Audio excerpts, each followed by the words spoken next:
Καλό μεσημέρι, βρισκόμαστε στο 13ο περίπτερο της Διεθνούς Έκθεσης Θεσσαλονίκης και έχω δίπλα μου τον κύριο Νικολακάκη, ο οποίος θα μας εξηγήσει ως διευθυντής της κλίμαμηχανικής κάποιες πρωτοπόρες εφαρμογές, τις οποίες η εταιρεία του, η οποία δραστηριοποιείται εδώ και 30 χρόνια στον κλιματισμό, εφαρμόζει εδώ και 3 χρόνια στην Ελλάδα. Να σας ακούσουμε, κύριε Νικολακάκη. Είμαστε στις αντλίες θερμότητας της Daikin, η οποία ξεκίνησε την εφαρμογή θέρμανσης με αντλίες θερμότητας ευρείας κλίμακας εδώ και 5 χρόνια στην Ευρώπη με τρομερή επιτυχία. Ήδη έχει καταλάβει την πρώτη θέση σε πωλήσεις σε όλη την Ευρώπη. Τα μηχανήματα είναι 2 τύπων, για σύνδεση με σώματα καλοριφέρ ή για σύνδεση με ενδοδαπέδια και fan coil. Ο πρώτος τύπος, στον οποίο η Daikin έχει την αποκλειστικότητα, τις αντλίες θερμότητας υψηλών θερμοκρασιών, οι οποίες είναι μηχανήματα που δουλεύουν με ηλεκτρισμό, με ένα βαθμό απόδοσης περίπου 3 με 3,5, πράγμα το οποίο σημαίνει ότι για κάθε κιλοβάτ κατανάλωσης έχουμε μία τριπλάσια απόδοση. Και είναι η μοναδική η οποία μπορεί να συνδεθεί με σώματα καλοριφέρ, γιατί μπορεί το νερό που παράγει να φτάσει στους 80 βαθμούς. Αυτή είναι και μεγάλη καινοτομία και επειδή βλέπω πολύ εύστοχα στο φυλάδιό σας το έχετε αποτυπώσει, αναρωτιέται ο κόσμος, τώρα πλησιάζει ο χειμώνας, αγχώνεται φυσικά από το κόστος θέρμανσης και εσείς λέτε αντίο στην ανασφάλεια, διότι υπάρχει μείωση κόστους και όλοι σε αυτό στοχεύουμε τελικά. Το κόστος λειτουργίας μιας αντλίας θερμότητας είναι από 3 έως και 4,5 φορές χαμηλότερο με σημερινές τιμές ρεύματος και πετρελαίου. Είναι περίπου 2,5 φορές φθηνότερο από το αέριο. Υπάρχει μάλιστα από την πρώτη στιγμή που κάποιος θα εγκαταστήσει κάτι τέτοιο στον χώρο του, μία άμεση απόσβεση, θα μπορούσαμε να πούμε. Οι αποσβέσεις των αντλιών είναι της τάξης των 3 έως το πολύ 4 χρόνια. Θέλετε να μας πείτε λίγα περισσότερα για τα όσα εκθέτετε εδώ?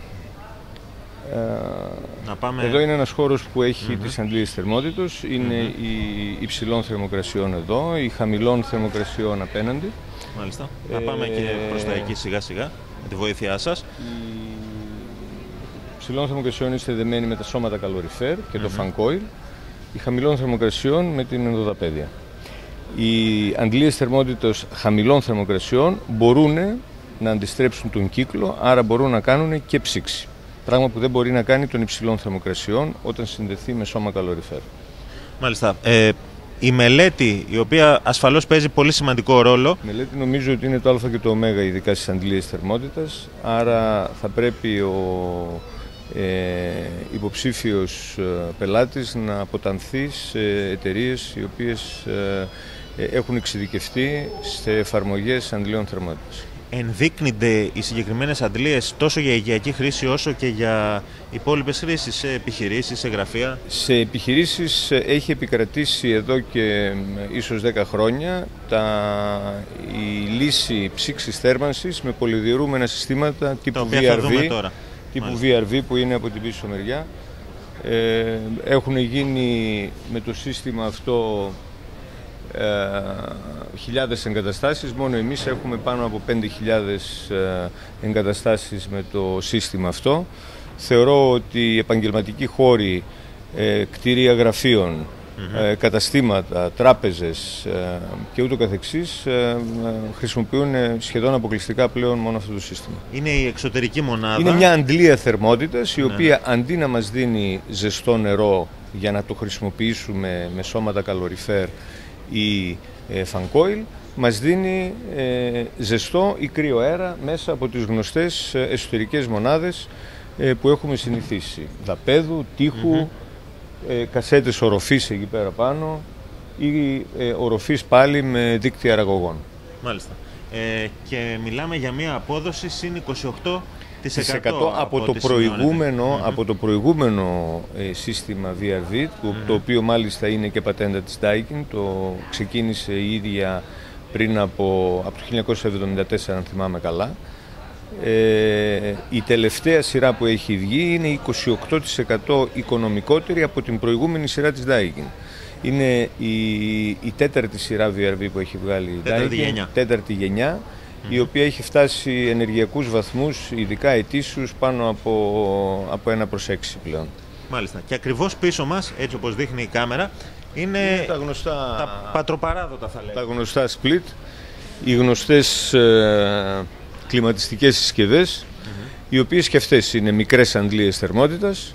Όταν η ποιότητά τους είναι καλή, θεωρώ ότι είναι μια εξαιρετική λύση και με αυτά να κάνει κανείς μια ψήξη θέρμανση όλου του σπιτιού. Ναι. Και μου εξηγούσατε μια παρανόηση που έχει γίνει σχετικά με τον κλιματισμό. Είναι ωραίο αυτό να το πούμε. Ο κλιματισμός είναι η λέξη που περιλαμβάνει την ψήξη, την θέρμανση, την καθαρότητα του αέρα και την υγρασία. Την έχουμε συνδεδεμένη μόνο με την ψήξη εμείς εδώ στην Ελλάδα. Όταν λέμε κλιματισμός,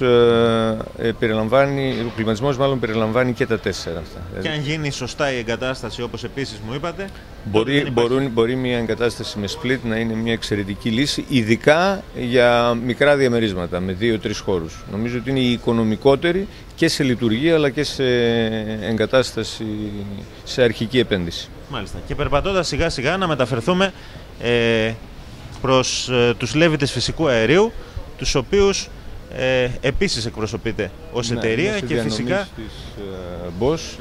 Είναι της Bosch.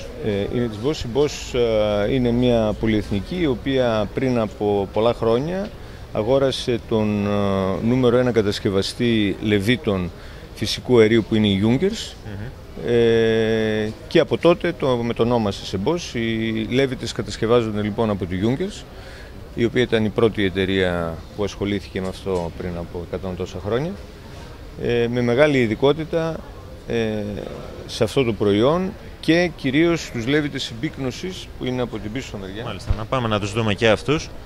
Πάμε να δούμε λοιπόν και τους λέβητες συμπίκνωσης και τώρα θα μας εξηγήσετε κάποια πράγματα περισσότερα. Οι λέβητες συμπίκνωσης έχουν το χαρακτηριστικό ότι εκμεταλλεύονται περίπου στο 100% το καύσιμο που χρησιμοποιούν. Είναι οι μοναδικοί λέβητες οι οποίοι μπορούν να φτάσουν κοντά στο 100% της απόδοσης του καυσίμου. Δεν υπάρχουν απώλειες. Μπράβο. Δηλαδή από κάθε κυβικό μέτρο αερίου χρησιμοποιούν όλη την ενέργεια που κρύβεται μέσα σε αυτό το ένα κυβικό. Μάλιστα. Πολύ ωραία. Σας ευχαριστούμε πάρα πολύ. Να είστε καλά. Και εσείς να είστε καλά. Πρέπει να γίνει αυτό.